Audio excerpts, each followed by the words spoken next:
안녕하세요. 전 30대 후반이자 인생에서 가장 섬뜩한 사건을 겪은 사람입니다. 세상 태어나 이런 말을 제가 겪을 줄은 정말 상상도 못했어요. 공포, 스릴러, 호러. 저 참 좋아하거든요.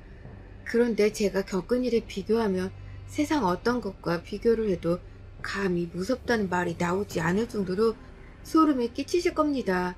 글로 표현하니 생생함이 전달되지 않을 것 같지만 인생에서 가장 두렵고 공포스러웠던 순간이었기에 꼭 구독자분들도 저라고 몰입하셔서 상상하며 사연을 들어주시길 바래요. 그럼 제 마음과 상황을 이해하실 겁니다. 저랑 남편은 한 살 차이였어요.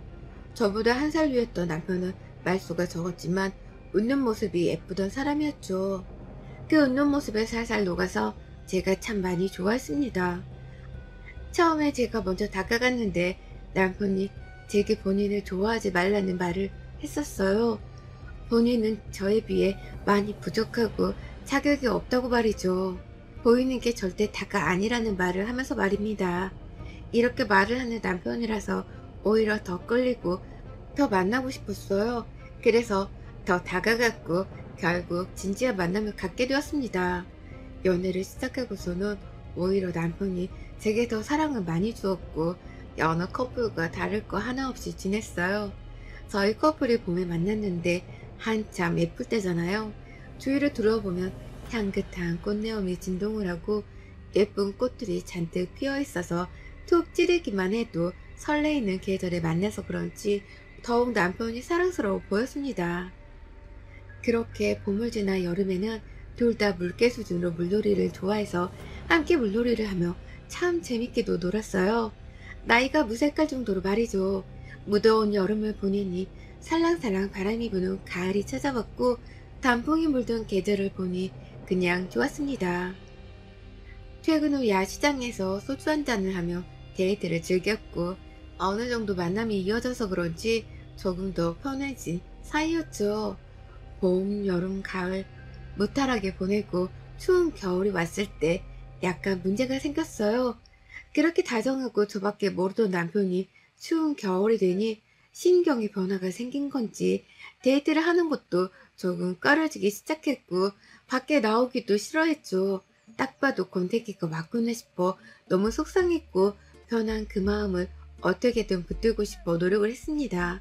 노력을 하면 할수록 멀어지는 것 같아서 더 속상했고 결국 헤어짐을 고했죠.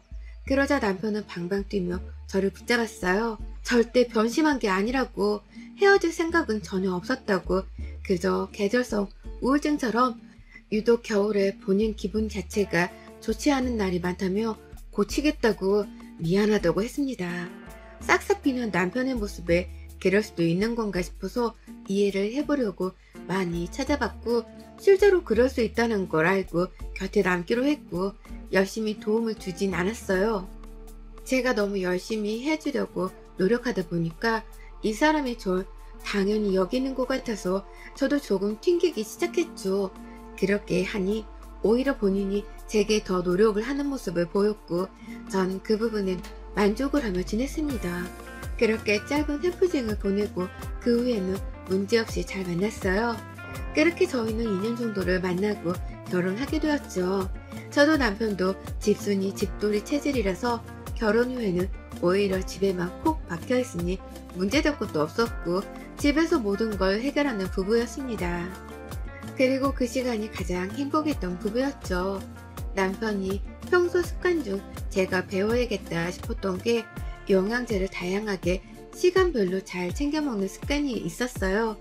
알림까지 설정해두며 먹는 열정을 보였기에 저 역시 그걸 본받아서 다이소에 가서 일주일치 약을 담아 다닐 수 있는 약통을 사서 영양제를 담아 다니며 챙겨 먹는 습관을 가졌습니다.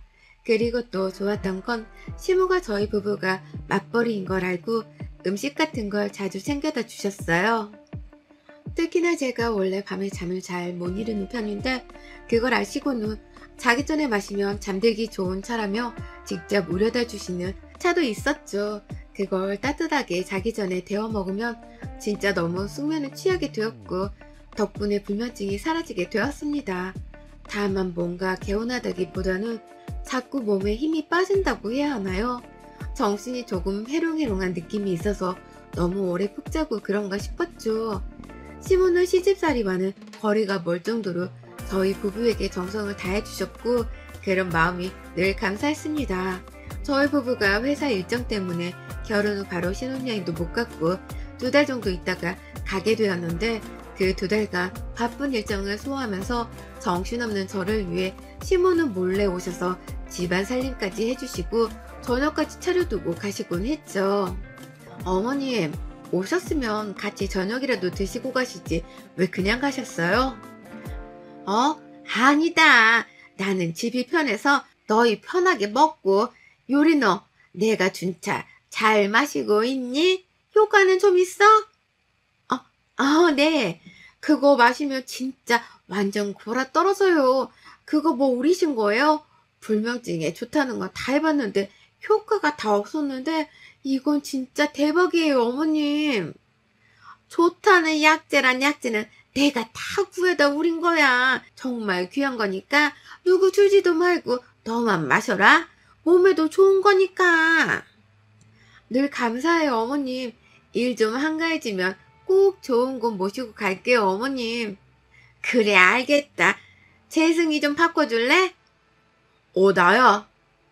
누가 봐도 천사인 시모였죠. 시모 덕분에 진짜 손에 물 한 방울 묻히지 않고 편하게 사는 며느리였습니다. 남편과도 별탈 없이 잘 지냈죠. 그러던 중 업무 때문에 통화 녹음본을 찾아 듣다가 잘못 눌러서 시모랑 통화한 걸 듣게 되었어요. 그러다 이상한 걸 들었죠. 간혹 저렇게 제 자동 녹음이 되는 걸 제 핸드폰으로 시모랑 통화하다 남편을 바꿔달라고 해서 둘이 통화할 때가 있었는데 그럴 때 둘이 뭐라고 통화하는지 전 몰랐습니다. 관심도 딱히 없었고요. 그런데 이상한 내용으로 대화를 했더라고요. 요리 이상한 김새 안 보이지? 그런 거 없어. 그래, 잘 고르긴 한 것 같은데 그래도 항상 조심해야 해. 증상 나올 것 같으면 이상하면 꼭 엄마한테 전화하고 알겠지? 한동안 조용하긴 한데 언제 또 그럴지 모르니까. 응, 나도 알지. 네가 고생이 많다. 그리고 얼른 임신시켜. 그래야 팔목 딱 잡을 수 있으니까. 임신시키고 회사 그만두게 해. 격려 단절 딱 시키고 이도저도 못하게 해야 도망도 못 가지. 안 그래? 응, 그럴 생각이야. 누가 봐도 수상한 대화였고 전 너무 놀랬어요. 이걸 남편에게 그대로 들려주고 뭐냐고 물을까 고민도 했지만 어설프게 물어봤다가는 되려 머리를 써서 솔직하게 말을 해줄 것 같지 않았습니다. 뭔가 이들의 대화를 더 엿들어야겠다고 생각을 했고 이런 식으로 엿듣기 위해 제 핸드폰으로 전화를 먼저 걸어서 일부러 남편을 바꿔주는 식으로 전화를 했죠. 그러나 그 후 이상한 듯한 대화는 있었어도 딱 이거다 싶은 대화가 없어서 애매한 상태로만 남아있었습니다. 그러던 중 2달이 지났고 예약해둔 신혼여행을 제주로 떠나게 되었죠. 뭔가 행복하지만은 않았던 게 전 전화 녹음을 들은 후 내내 마음이 찜찜하고 불편하거든요. 그래서 기분이 마냥 좋지는 않았습니다. 신중해서 나쁠 건 하나 없으니 신중하게 대처하기로 했고 전 평소처럼 하기 위해서 노력을 했어요. 그런데 비행기를 타고서부터 남편이 이상했습니다. 갑자기 중얼중얼 거리면서 뭐라고 말을 했죠. 중얼중얼. 뭐라고? 크게 말해봐. 안 들려. 중얼중얼. 여보, 뭐라는 거야? 안 들린다고. 뭐? 미쳤나봐? 조용히 해. 소리를 지르고 그래? 죄송합니다. 그 조용한 비행기 안에서 홀로 중얼거리면서 뭐라고 하던 남편 후 갑자기 뭐? 라면서 고함을 질렀고 전 너무 놀랐어요. 정말 이상했고 그 이후로 저 역시 기분이 상해서 말을 걸지 않은 채 제주도에 도착해서 수화물을 찾고 렌트카를 탔죠. 차를 타자마자 출발도 하지 않은 채 남편은 본인의 작은 가방을 뒷자리에 막 뒤집더니 뭘 찾는 겁니다. 뭐 하는 거야? 뭘 찾는데? 조용히 해. 한마디도 하지 마, 너. 아니, 당신 아까부터 왜 그래? 뭔데 지금 소리 지르고 짜증내는데 자꾸. 야, 거슬리게 하지 말고 입 다물라고. 알아들어? 주둥이를 확. 뭐라고? 남편의 저런 거친 모습과 말투 표정은 처음 봤어요. 그리고 뭐에 미친 사람처럼 뒤집은 가방 속에서 찾은 건 영양제를 넣어둔 그 약통이었고, 그걸 쥐더니 물도 없이 바로 꺼내서 먹는 겁니다. 알람도 울리지 않았는데 말이죠. 너무 황당해서 말이 나오지도 않았고 전 머리끝까지 화가 나 있는 상황이었어요. 저희는 원래 도착하자마자 맛집을 가기로 했으나 그렇게 고프던 배도 고프지 않고 너무 황당해서 말이 나오지 않았죠. 그냥 숙소로 바로 가자고 했고 가는 동안 내내 중얼중얼거리는 남편을 보며 인상만 쓰고 있었습니다. 그러다 결국 제가 못 참고 그 약통을 딱 손에 쥐고 말했어요. 당신 지금 이 태도가 뭐야? 소리를 지르질 않나 주둥이를 확? 지금 나한테 대체 왜 그러는데? 겨우 이 영양제 하나 때문에 온갖 짜증을 다 낸 거야 지금? 야, 손대지 마. 남편은 소리를 지르는 동시에 달리는 차를 막다른 길에 확 들어가 세워버렸고 저에게 이어 소리를 질렀어요. 손대지 마. 손대지 말라고. 내 눈에 보이게 둬. 냅둬. 아무것도 하지 마. 건들지 마. 왜 이래 대체? 정말 당신 미쳤니? 미쳐? 미쳐? 그러더니 소름 끼칠 정도로 갑자기 막 웃더니 저를 한번 딱 쳐다보고 출발했습니다. 이때 전 공포심을 느꼈고 대체 이게 뭐지 싶어서 머리가 하얘졌어요. 분명했던 건 그간 제가 알던 사람은 아니었던 거였죠. 많은 생각을 하며 그저 창밖만 바라보고 있는데 여기서 또 이상했던 건 공항에서부터 바뀐 동선까지 내내 저희 차만 졸졸 쫓아오는 렌트카 한 대가 보였습니다. 우연이겠지 싶어 말았으나 자꾸만 오길래 이상해서 차 번호판까지 제가 봐뒀는데 정말 내내 쫓아오더군요. 그래서 전 머리를 써보기로 했습니다. 저 차가 누가 탄 건지는 몰라도 미행을 하는 게 맞나는 확인하고 싶었죠. 그 와중에 남편에게 화장실이 급하다고 했고 마침 편의점과 카페가 있는 거리가 있길래 급히 차를 세워 전 화장실을 가는 척 했습니다. 그리고 나왔을 때는 당연히 그 차는 지나갔어야 하는데 저희 차 바로 뒤에 너무 티나게 있는 거예요. 그렇게 저희가 출발하니 또 따라오고 있었죠. 싸웠고 무섭고 공포스러웠으나 저 차도 무서워서 남편에게 말했습니다. 뒤에 차 아까부터 계속 쫓아오는데 뭔지 알아? 화장실까지 들렀는데 쫓아오는 건 좀 이상한데? 나 지금 너 때문에 너무 열받고 예민하거든? 그니까 한마디도 하지 마. 쫓아오기 누가 쫓아온다고 난리야? 너 망상병 있냐? 아니 정말이라고. 차 번호판까지 외워뒀는데 공항에서부터 내내 쫓아온다니까? 조용히 해. 남편은 대체 왜 저러는지 모르겠지만 정말 정신나간 사람처럼 소통 불가였고 내내 소리만 질렀고 중얼거리다 웃고 너무 섬뜩했어요. 제가 오죽하면 남편 몰래 혹시 몰라서 저희가 예약한 숙소 근처에 제가 바로 도보로 걸어갈 수 있는 호텔이 있나 알아보고 예약까지 해뒀습니다. 몸을 피할 공간이 필요할 수 있겠다는 생각까지 들었거든요. 제정신이 아닌 것 같은데 싶으면서도 이럴 사람이 아닌데 대체 뭐지 싶고 많이 혼란스러웠습니다. 그렇게 숙소에 도착하고 짐을 내리고 제가 멀뚱히 서 있었는데 남편이 갑자기 목말라 하면서 물을 미친 듯이 마시는 거예요. 정말 말 그대로 미친 듯이요. 질질 다 흘리며 캑캑거리며 흡입입 별소리를 다 내며 마시더니 갑자기 멍하니 한 곳만 능시해서 보고 가만히 서 있었어요. 제가 아무리 부르고 뭐라고 해도 대꾸도 없이 한참을 말이죠. 그러더니 저를 딱 쳐다보고는 말했습니다. 여보 놀랐지? 진짜 미안해. 내가 오늘 일이 조금 있었는데 화풀이를 너무 했어. 너무 예민했어. 진짜 미안해. 너무 놀랐지? 정말 미안해. 어쩌지? 내가 당장 나가서 먹을 것 좀 사올게. 아니다. 같이 나가서 뭘 좀 먹자. 당신 진짜 지금 뭐 하는 거야? 여보 미안해. 정말로 무릎 꿇을게. 놀랬지? 야 이재승. 나 너무 무서우려고 해. 이게 화풀이고 예민해서 하는 행동이 아니잖아. 정신 나간 사람 같아, 당신. 왜 그래? 내가 다 설명할 테니까 제발 그런 눈빛으로 보지 말아줘, 여보. 남편은 갑자기 제가 알던 그 표정과 말투로 돌아오더니 무릎 꿇고 울며 빌었습니다.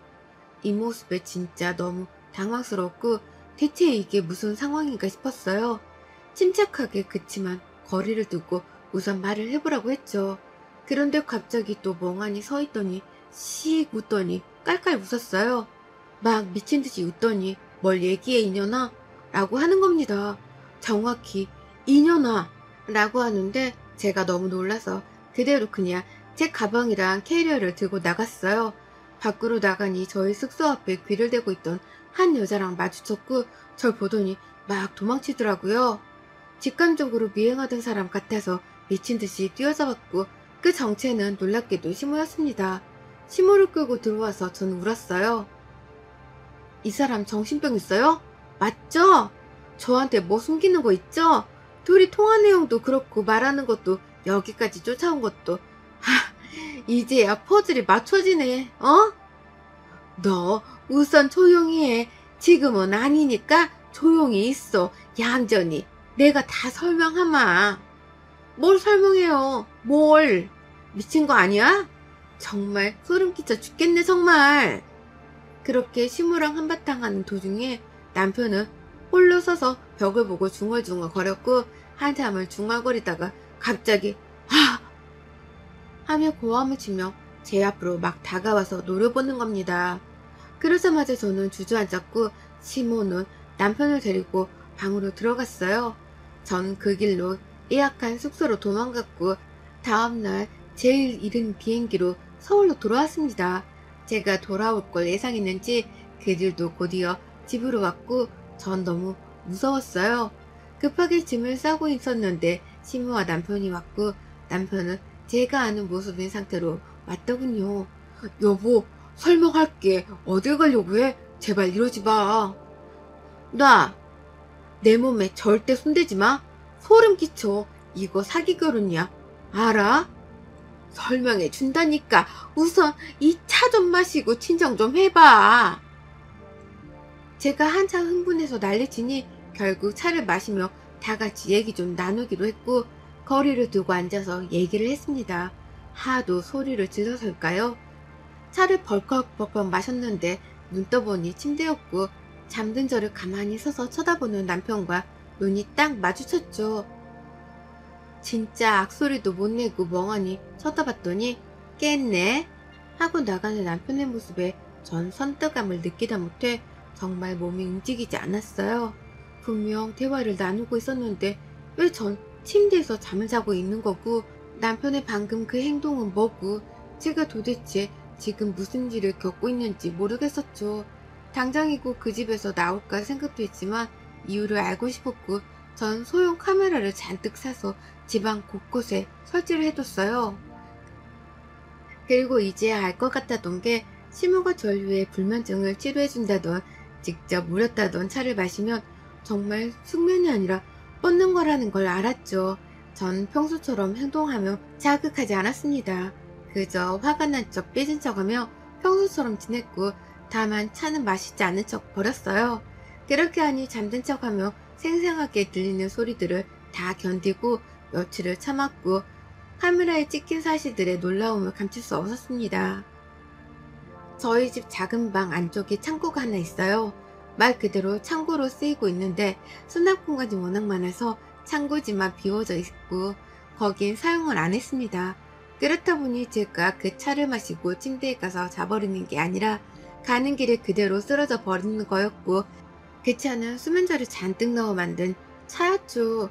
그렇게 거실 바닥에서 잠들어 버린 저를 방치한 채 남편은 저를 보며 실실 웃기도 하고 중얼거리기도 하고 밥도 먹고 TV를 보기도 했습니다. 더 무서운 건 그 안 쓰는 창고에서 시모가 살고 있었다는 사실이었죠. 제가 그렇게 잠들면 시모가 거기서 기어나와서 밥도 먹고 남편과 일상생활을 하는 저를 방에 눕혀두고 둘이 지내더군요. 그러다 제가 깰 때가 되면 다시 창고에 들어갔고 제가 일을 가면 다시 나와서 집을 누비며 살았던 겁니다. 시몬은 아무도 없는 빈집이 되면 창고에서 나와 밥도 먹고 남편과 일상생활을 하다 저를 방에 눕혀두고 둘이 지내더군요. 그러다 제가 깰 때가 되면 다시 창고에 들어갔고 제가 일을 가면 다시 나와서 집을 누비며 살았던 겁니다. 시몬은 아무도 없는 빈집이 되면 창고에서 나와 제 옷장까지 찢어 제 옷을 입고 뭘 먹기도 하고 TV를 보기도 하고 혼자 커피를 타먹기도 하고 별걸 다 했어요. 섬뜩했던 건 저랑 남편의 결혼사진을 한참 뚫어지게 보면서 제 얼굴을 손가락으로 꾹꾹 누르는 장면도 봤는데 너무 무서웠습니다. 전 이 사실을 하고 소름이 끼치도 못해 섬뜩해서 정말 주저앉아 버렸던 게 대체 언제부터 시몬은 저희 집 창고에서 함께 살았던 걸까요? 이 창고가 처음에는 보기 싫고 계절성 타는 물건들을 넣어뒀던 정도로 쓰이긴 했는데 남편이 척척 정리를 하면서 그 창고에 물건을 두면 곰팡이가 생길 것 같다는 이유로 저긴 절대 쓰지 말자고 했었거든요. 그런데 워낙 습하긴 해서 저도 그렇게 생각을 했기에 그러는 게 좋겠다 싶었는데 그때부터인 걸까요? 여태껏 저녁만 차려주고 사라지는 천사 같았던 시몬은 알고 보니 저녁을 차려놓고 창고방에 숨어야 하기에 급히 집에 간척을 했던 거구나 싶었습니다. 뭔가 하나씩 생각을 해보니 그런 거구나 싶었어요. 혼란스러움에 정말 말을 할 수가 없었고 과연 이들을 어떻게 상대할까 싶었던 게 너무 무서웠습니다. 그뿐 아니라 남편은 정말 대체 정체가 뭔지 알 수도 없었으니 당장 화내고 소리친다고 해결될 것도 아니고 대체 어떻게 생각할지 막막했어요. 전 이 모든 사실을 그들에게 밝힐 때 집이 아닌 카페로 장소를 택했고 카페에서 영상들을 보여주며 정체를 다 알았다고 했죠. 소름 끼쳐서 말이 안 나오네? 당신들 뭐야? 대체 언제부터 우리 집 창고에서 숨어 사셨어요? 아니 이재승 당신은 뭐야? 정신병 있는 거 아니야? 대체 나한테 둘이 숨기는 게 뭐니? 이렇게까지 밝혀진 이상 숨길 게 있니? 둔한 년인 줄 알았더니 눈치 빠른 년이네? 그러게 엄마가 빨리 임신시키랬지? 너 같은 것들은 평생 우리 종으로 살아야 하는데 거의 다 된 줄 알았더니 아쉽네. 뭐라고? 완전 사이코 아니야? 당신 정신병원 가봐. 갔지. 약도 먹는걸? 꽁꽁 숨었는데 걸렸네. 여보, 엄마가 조금 아파. 그치만 난 아니야. 내가 엄마 옆에 두고 보살펴야 하는데 시어머니 모시고 살고 싶어 하는 며느리가 없잖아. 그래서 그랬어. 미안해. 너도 쉬어 그만해. 네가 제일 소름 끼쳐. 너도 네 엄마도 둘 다 똑같이 정신병자야. 난 아니야. 여보, 난 정말 억울해. 억울해? 억울이란 뜻은 알고 쓰는 거니요? 그만 까불어 유리야. 사람들이 우릴 왜 피하는 줄 알아? 무서워서. 우린 무서울 게 없거든. 조심해. 나 니네 부모님 집도 다 아는데 어쩌려고 그래? 이들과 카페에서 대화를 했으나 전 극심한 공포를 느꼈고 갑자기 호흡이 가빠지더니 과호흡이 와서 구급차까지 오는 소동이 벌어졌죠. 결국 친정 부모님도 모든 사실을 알게 되었고 다행인 건지 이 대화 내용도 제가 혹시 몰라 녹취를 해둔 상황이라 고소할 때 협박으로 같이 고소를 했어요. 이혼과 고소를 동시에 진행하니 그제서야 모든 이유를 알 수 있었어요. 남편은 빙의 쪽과 관련된 것 같은데 죽어도 시몬은 아니라고 방방 뛰며 그저 정신 쪽에 살짝 문제가 있는 것뿐이라고 했습니다. 그러나 증상을 알아보고 겪은 것들은 보아하니 남편은 빙의가 맞는 것 같았어요. 남편도 제정신이 아니지만 시모 역시 제정신은 아니었습니다. 늘 먹던 영양제는 정신과 약이었지만 순간 진정을 시켜줄 뿐 효과도 없던 거예요. 결국 이 둘은 죗값도 받아야 했지만 정신병 등의 강제 입원 치료를 받고 있는 상황이에요. 그 이후 전 가끔씩 생생한 악몽에 시달려서 심리치료를 받고 있고 조금씩 회복 중에 있습니다. 재밌게 들으셨어요? 여러분의 생각은 댓글로 남겨주세요. 오늘도 시청해주셔서 정말 감사합니다. 안녕하세요. 저는 30대의 평범했던 여성입니다. 결혼이란 게 제 모든 것을 바꿔놓을 줄은 상상도 못했는데요. 아니, 더 정확히 말하면 이런 이유로 결혼 생활을 유지하지 못할 줄은 상상도 못했습니다. 제 사연을 한번 들어주실래요? 저랑 남편은 동갑내기였습니다. 친구들끼리도 친했고 같은 업종에서 일을 하고 있어서 공감대가 많았던 사람이었어요. 제가 대충 이런 게 힘들더라 라고 말을 하면 남편은 바로 이런 게 힘들지, 이럴 땐 이런 게 도움되더라 라고 조언을 아낌없이 해주던 선배 포스를 뿜어냈죠. 전 다른 일을 하다 이쪽으로 온 거라 저보다 남편이 선배였거든요. 그래서 늘 도움이 현실적으로 많이 되었고, 가끔은 멋지고 든든한 남편의 그런 모습에 제가 반했습니다. 저희 회사는 또 업무 특성상 사람들을 많이 만나는 직업이다 보니 늘 본인의 이미지에 많이 신경을 써야 했어요. 머리부터 발끝까지 아침마다 풀 세팅을 하고 출근을 해야 했기에 조금 힘들긴 했지만 나름 커리어 우먼의 느낌이 나고 한순간 또 긴장의 끈을 놓칠 수 없어서 자기 관리하기에는 최고였죠. 그렇다 보니 늘 서로 멀끔한 모습으로 데이트도 즐기고 만나고 그랬던 것 같습니다. 그러다 주말에 편하게 만날 때는 한없이 편한 트레이닝복 차림으로 만나기도 했지만 그 모습 또한 오히려 새로워서 좋았어요. 남편과 연애를 딱 2년 정도 하고 프로포즈 받고 결혼까지 성공했습니다.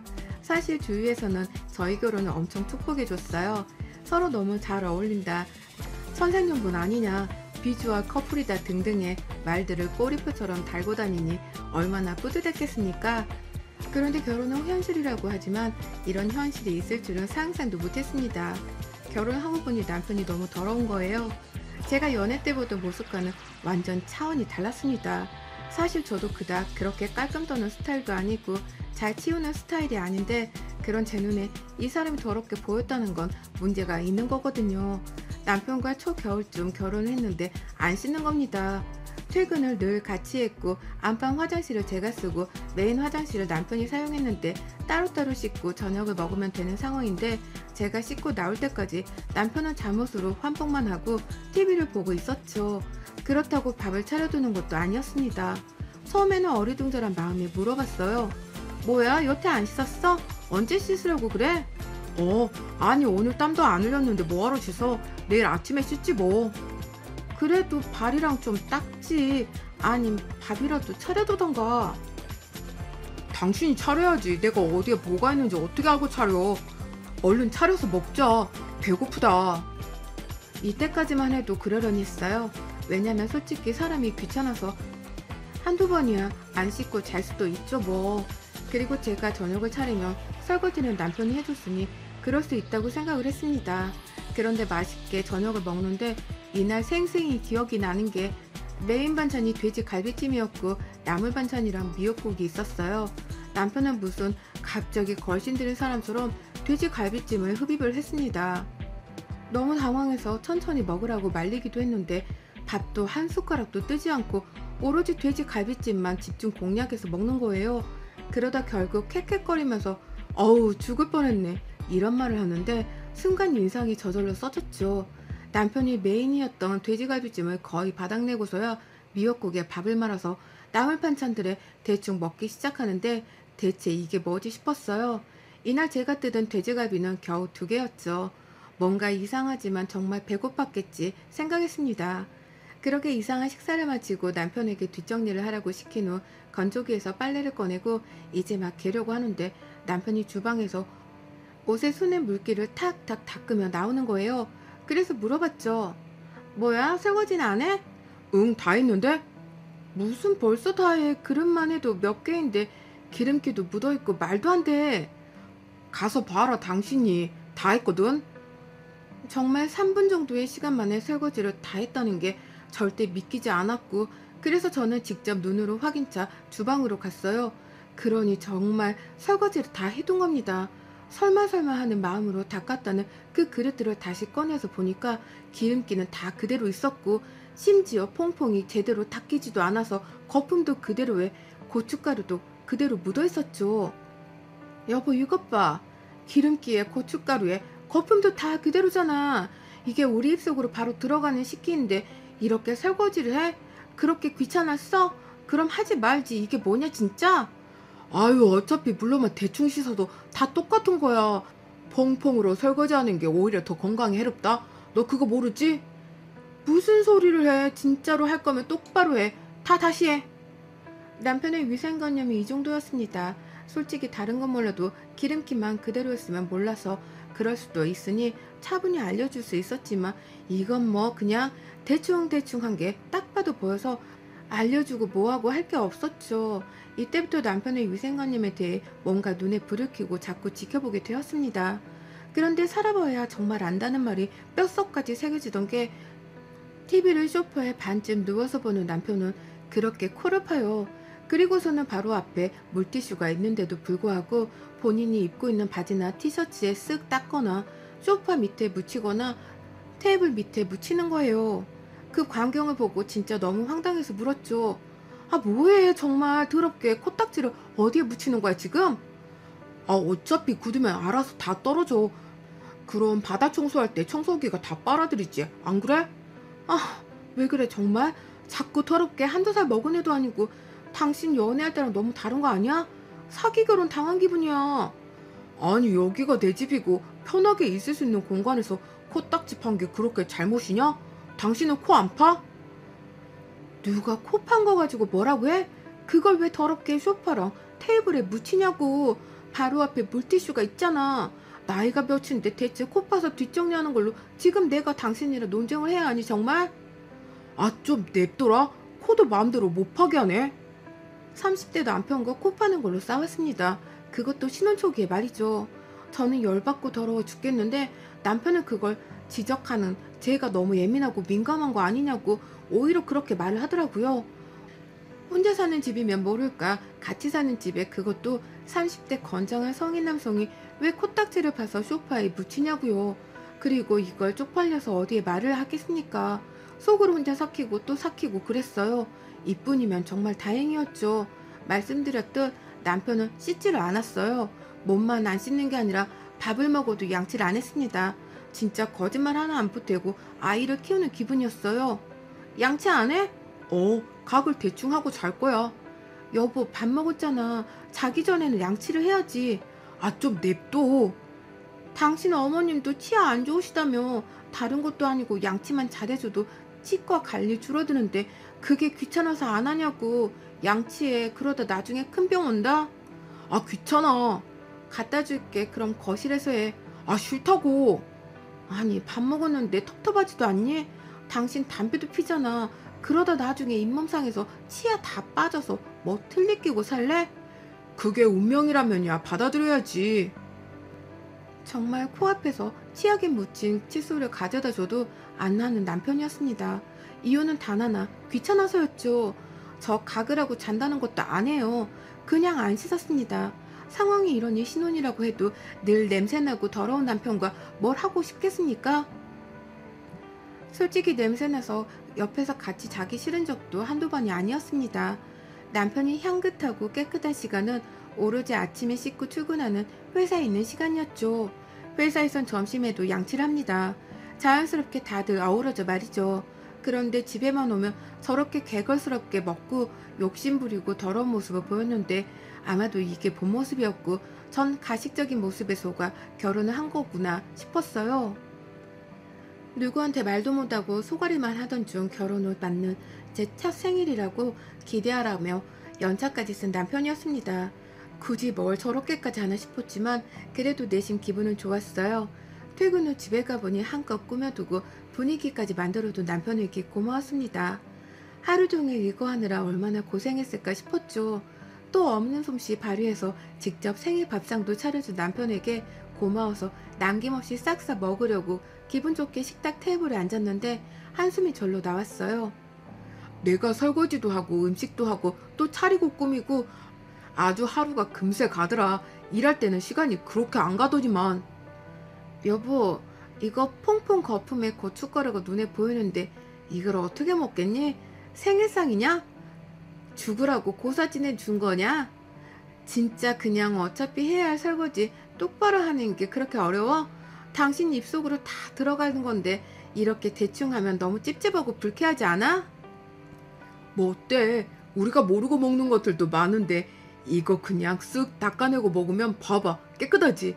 아니 개고생해서 차려줬는데 또 더럽다고 뭐라 하는 거냐? 뭐라 하는 게 아니라 제발 좀 당신이 똑바로 해주면 되는 거잖아. 이건 기본인 건데 왜 그게 어려워?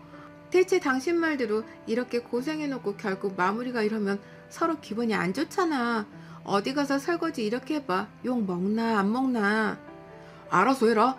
난 나 편한 대로 살 거니까 먹든가 말든가. 남편은 저렇게 말하고 또 메인 반찬들을 흡입하기 시작했어요. 앞에서 쩝쩝 캑캑 흡입캑 이런 소리만 들리는데 여러분이라면 마주하고 밥을 먹을 수 있겠습니까? 절대요. 아무렴 제 생일이라고 이렇게 차려줬다고 해도 진짜 숟가락으로 머리통 한 대 확 쳐버리고 싶지 밥맛이 뚝 떨어지거든요. 저 역시 그랬습니다. 감동받은 것은 다 사라지고 한 대 확 쳐버리고 싶은 감정과 분노만 올라왔죠.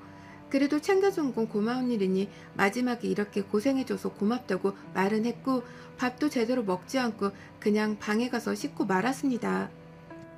겨우 진정하고 씻고 나오면 소파에 앉아서 TV 보며 발가락을 뻑뻑 긁고 냄새를 맡아보고 껄껄 웃고 머리 긁고 냄새 맡고 이러고 있는 모습만 보이는데 대체 어떻게 사랑해줄 수 있을까요?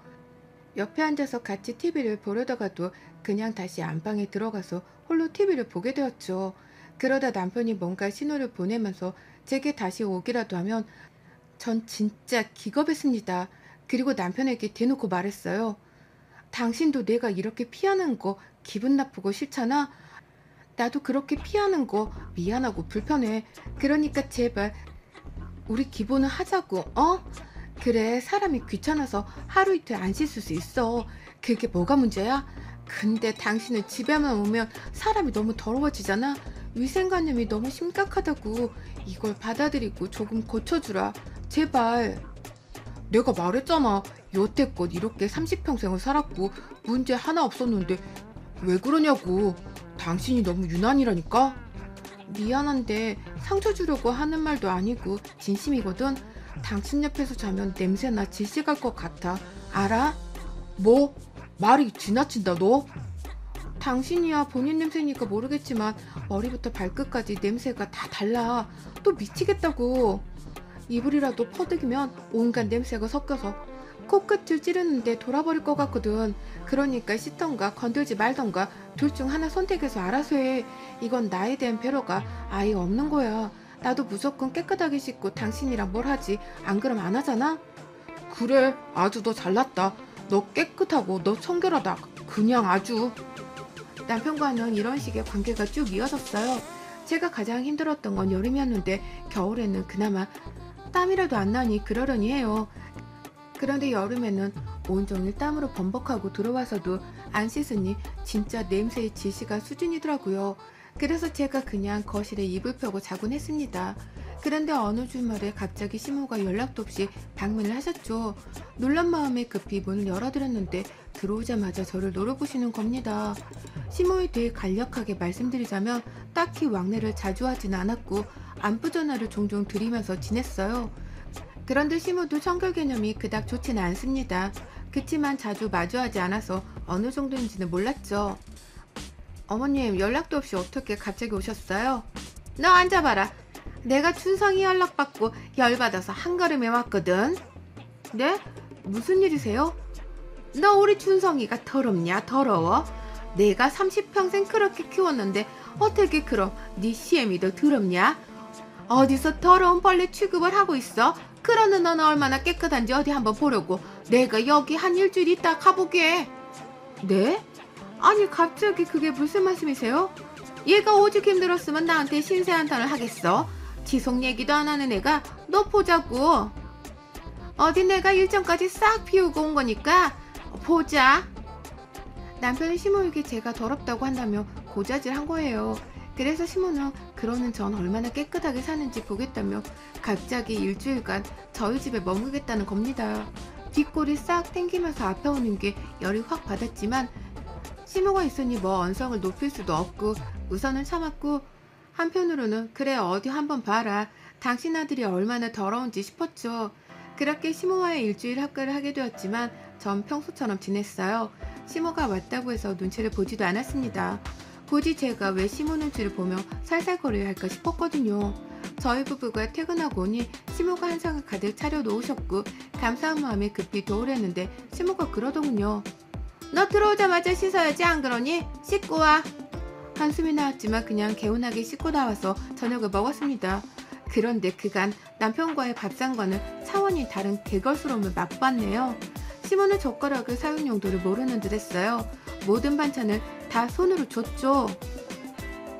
김치부터 나물 반찬, 계란말이에 이어 고기까지 싹 다 손으로 집어서 남편 입에 직접 넣어줬고 그럼 또 맛있다고 개걸스럽게 쩝쩝거리며 먹는 남편과 그 손을 쪽쪽 빨아먹고 너도 먹으라며 제게도 입에 넣어주려는 시모였습니다. 전 정중히 괜찮다고 사용했지만 어쩔 수 없이 받아먹는데 진짜 비위가 상하더라고요. 제가 김치를 쭉쭉 찢어먹는 건 진짜 이해하는데 저런 사람 처음 봤습니다.